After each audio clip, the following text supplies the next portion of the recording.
Have you ever looked up at a plane carving a path through the sky and just wondered, how? How does that thing work?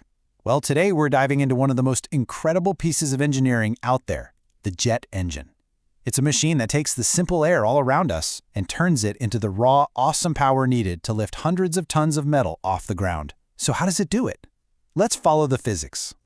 So this is the big question, right? Because when you really look at it, a jet engine is, well, a very, very sophisticated tube. But somehow, that tube generates an unbelievable amount of force. How? That's what we're going to figure out by digging into the fundamental physics that makes the whole thing possible.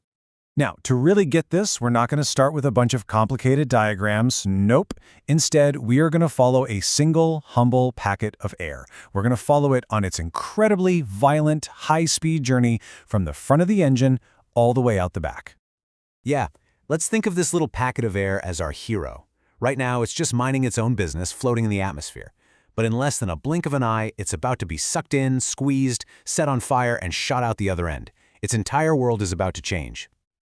Okay, but before our hero starts its wild ride, we have to talk about the rulebook. These are the fundamental laws of physics and thermodynamics. Everything, and I mean everything that happens inside that engine, has to play by these unbreakable rules. There are no exceptions. All right, rule number 1. This is the big one. The absolute foundation for everything. The first law of thermodynamics. You can't just make energy out of thin air, and you can't make it disappear. Every ounce of power that engine spits out has to come from somewhere. It's basically a masterclass in energy conversion. So, to put it really simply, a jet engine doesn't create power from nothing. It's an expert at taking the chemical energy packed into its fuel and converting it, very, very efficiently, into the kinetic energy of motion. Its whole secret is just being brilliant at changing energy from one form into another. And then there's rule number 2, which is kind of like the universe's fine print, the second law of thermodynamics. This one tells us that there's no such thing as a free lunch. Every time you convert energy, you have to pay a price, and that price is paid in waste heat. This brings up a concept called entropy, which is really just a measure of disorder, and it always goes up. Honestly, the best way to think about entropy is like a universal energy tax. Every single time energy changes form, the universe takes a little cut in the form of heat and disorder. Now, engineers have a goal, an ideal process they call isentropic. That's a theoretical, perfect conversion with zero tax. It's impossible in the real world, but it's the gold standard they're always shooting for. Okay, and our final rule. This is the toolkit, the perfect gas law. P equals rho RT. This simple little equation is the key to unlocking the whole engine. It tells us that for a gas like air, its pressure is directly linked to its density and its temperature. So if you squeeze the air, increasing its density, you know for a fact that its pressure and temperature are going to shoot up. This is the lever engineers pull to control our packet of air. All right, we know the rules of the game, so let's get back to our hero, that packet of air. Its journey is about to begin, and stage 1 is all about one thing: squeezing it, putting it under an absolutely immense amount of pressure. So here's the roadmap for this trip. It's a 4-stage process called the Brayton cycle. First, intake. Second, compression. Third, combustion. And finally, exhaust. We're going to follow our air packet through every single one, starting right now at the intake. And right away, instantly, before our air packet is even inside the engine, its condition starts to change. As the plane screams through the air at hundreds of miles an hour, the air literally slams into it. That energy of motion, kinetic energy, gets converted directly into heat. It's called aerodynamic heating, and it means the air is already getting hotter just from being in the way.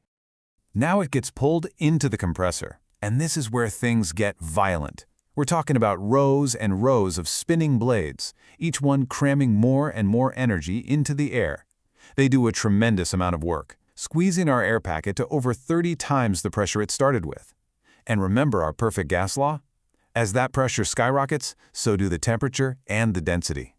The engine has basically just created a tiny pocket of air with a huge amount of stored potential energy. So, let's take stock. Our air is hot, it's dense, and it's under mind-bending pressure.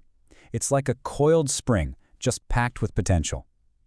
Now for the most dramatic part of the entire trip. It's time to add fuel and light the fire. Just look at this transformation. Before the fire, the air is already hot and pressurized, but after we ignite the fuel, the temperature just goes through the roof. The pressure actually stays about the same, but the total energy of the gas, what scientists call enthalpy, becomes absolutely colossal. We've just turned chemical energy into pure, raw, thermal power. Okay, so what we have now is this chaotic mess of extremely high-energy gas.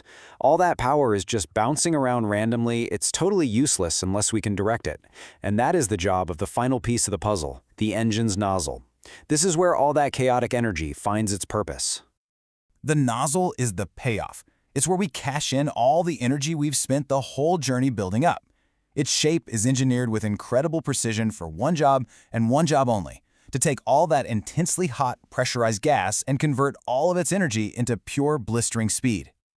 Now, to really understand how the nozzle works its magic, we have to talk about speed in a specific way. Mach number. That's just the speed of the gas compared to the speed of sound. When the Mach number is less than 1, we call that subsonic flow. So in the first part of the nozzle, the walls get narrower. They converge. For subsonic gas, this does something really intuitive. It makes it speed up. You've done this 1,000 times. It's the exact same reason you put your thumb over the end of a garden hose to make the water spray out faster. Simple as that. Then, at the narrowest point of the nozzle, what we call the throat, the gas hits a speed limit.